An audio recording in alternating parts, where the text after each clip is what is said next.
Hi friends, మీలో అందరికీ ఎప్పుడో ఒకసారి ఇది జరిగే ఉంటుంది.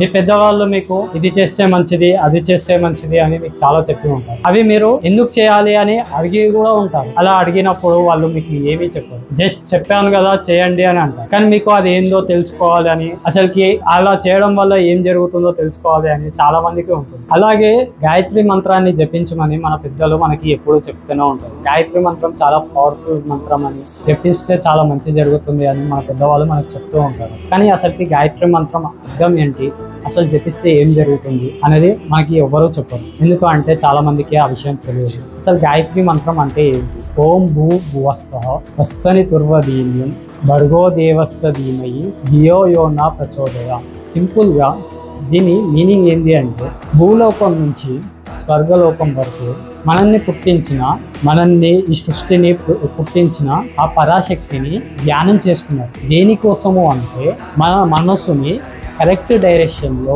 కరెక్ట్ వేలా తీసుకెళ్ళమని మనల్ని పుట్టించిన పరాశక్తిని మనం ధ్యానంతో వేడుకుంటున్నాం. ఇది చేస్తే మన మనసు ప్రశాంతంగా ఒక డైరెక్షన్ లో వెళ్ళి మనం అనుకుంది మనం సాధిస్తాం. అందుకే ఈ మంత్రం చాలా పవర్ఫుల్ మంత్రం అని, అందుకే గాయత్రి మంత్రాన్ని ఎప్పుడూ జపిస్తూ ఉండమని మన పెద్దలు మనకి చెప్తూ ఉంటారు.